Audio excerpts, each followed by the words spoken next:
Hey guys, welcome back to our channel. We wanted to shoot this video today because we actually had a day off amongst the crazy weekend that we had at our grocery store. Sales have exploded for reasons that you already know, and we're happy about that. And if you are new here and you don't know what we're talking about, Felicia and I have ran a grocery store for 2.5 years, and it's been an upward battle. Let's put it that way. A lot of hard work. A lot of hard work. And if you're into that and into personal finance, please hit the thumbs up button, and support this channel and this small business. So with every uphill experience, what do we say? Upside, there can be downsides, and our business is growing and it's doing better than the previous year and a half, which, you know, you obviously want to see it go upwards. But we do have issues now that we need to address with our landlord, once again, that I think we have valid points for. Right, and we're telling you guys these issues because we know that you will probably run into them, and we want you to have preventative measures that you can look at on your lease to protect yourself so you don't run into this issue in your own future. So try to be preventative rather than reactive to these type of problems which we're having to deal with right now. And don't let your landlord take advantage of you. So the last 3 years, basically, we've built up the store in the first year with the landlord finishing his work, kind of. He still hasn't done his work. And we have ran our store for the past 2.5 years now. So in that general time frame. Now, there's a lot of work that's still being done and still far from done that we are being charged for as under common fees. And common fees are everything that takes care of the building. So you'll have your rent, your base rent, then you'll have your common fees and taxes. And the common fees are the ones that keep rising because, you know, he's saying there's more work to be done, I need to finish the buildings, and it's a collective unit of tenants, right? So we're all pitching in to pay for these common fees. And common fees typically include things that you need around the building. So like snow removal, you know, maintenance on the roof, if there's like a leak or something, just general things. And we feel like we're being overcharged a dramatic amount. Exactly. Dramatic? A lot, an increase. Yeah. That's exactly the base point of this video. We're being charged much more than we feel is right. For the work that's being done. So in 2018, we saw an increase in the actual fees, which typically things do go up year to year depending. But then again in 2019, we saw another increase, which actually doesn't make sense because he actually got some more tenants in the building, which means that, yeah, it could have increased a little bit, but not as much as it did, just because we are splitting it with probably, I think, like 15 tenants. It's a strip plaza, so there's quite a few different people in there. There's a lot of work to be done, and there's a lot of tenants that should be splitting that fee along with the landlord. So now we're finding that we're paying these common fees almost to finish the work that the landlord should have finished on his own before opening up this strip mall. That's the reason we keep everything confidential with our business name as much as possible.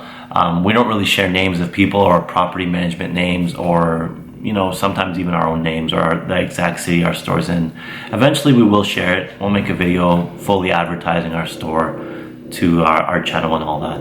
But for these issues, we do like to keep them confidential. And we're sharing these issues with you because we know that when you sign into a lease, there's a lot of things that you're going to be reading on and trying to figure out, and these are real problems that come along with just paying your base rent every month. There's base rent, common fees, taxes, and there'll probably be some other fees that are along with your monthly payments. So these are just issues to, you know, that we've incurred that we want to share before you guys go through them as well. So we are at the point that we are going to actually ask our landlord for an itemized list. A landlady. Yeah, or landlady, but it is a landlord in this case. So we're asking him for an itemized list on a breakdown month per month as to what the common fees are going to. We said that common fees include like snow removal and cleanliness of the building, which literally does not get done in our building. General maintenance. Yeah, outside, like in the common area, they probably clean the floor like once a month. Right, and you're going to see this even as a personal tenant. If you rent a house and it's a like a 4-plex, 6-plex, there may be common fees as well attached to a separate invoice with your rent. So you'll see that, and this is where you want to see exactly what your monthly payment on the common fees are covering. So an itemized list or invoices always help, if they're cleaning the carpets in your building or they're, installing new washrooms, whatever it may be. You want to see where your money's going, right? And with anything in general, you want to always see where your money's going and where it's coming and when it's coming in and how much is going out.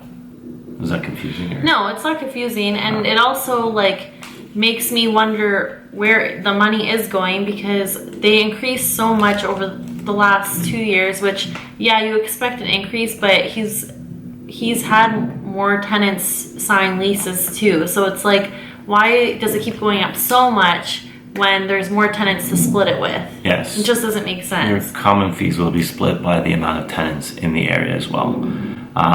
To be open and honest with you guys, the rent that we started paying with full disclosure was $2,600, and now it's well over probably $3,300 if we really broke it down month by month.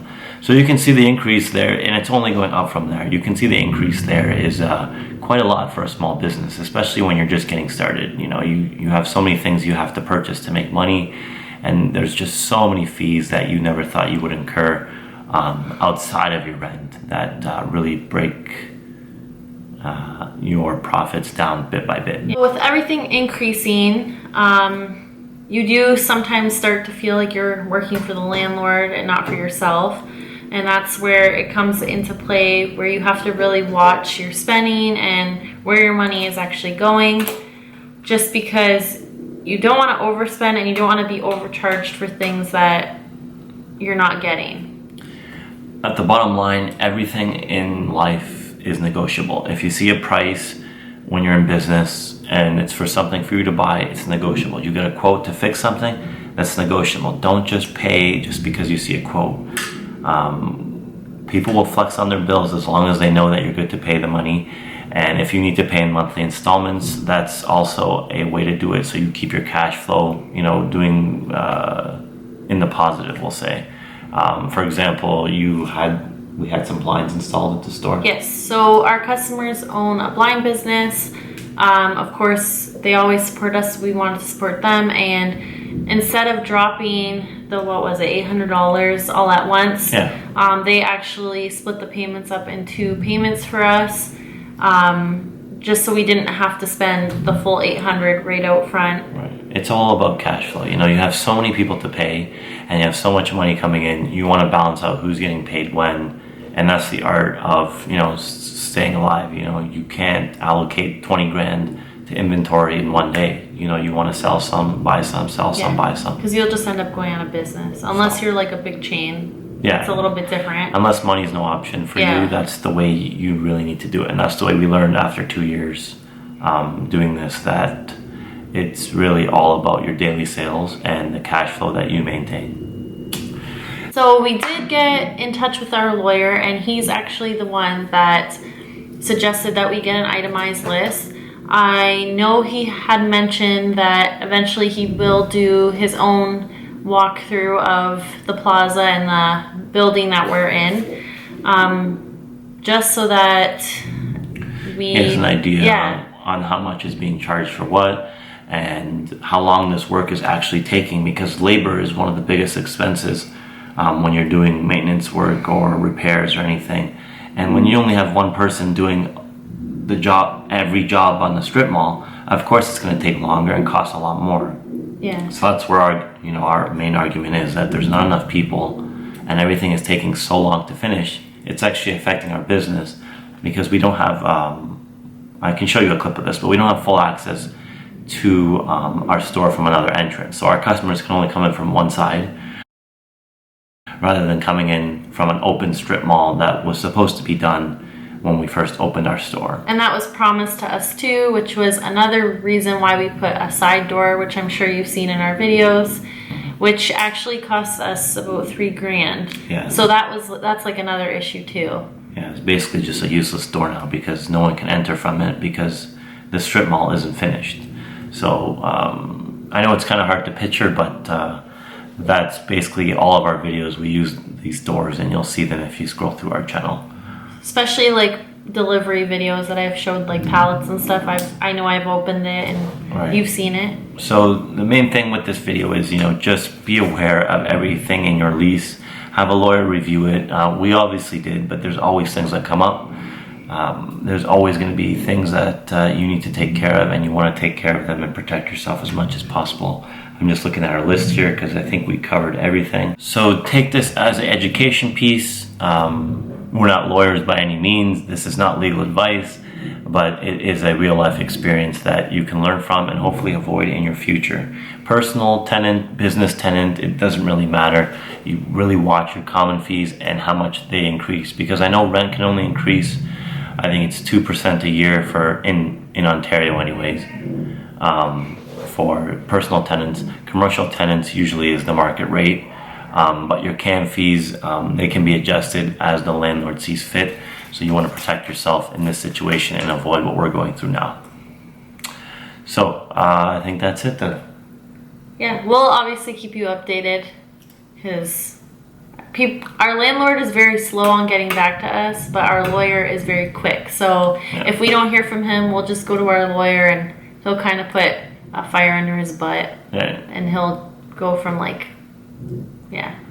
speed above what he's doing. All right. Thanks for watching this, guys. I know it's a quick sit-down video. We have finally took a day off, so we're here. We wanted to shoot this, let you know what's going on, and Subscribe and comment, stay clean. yes.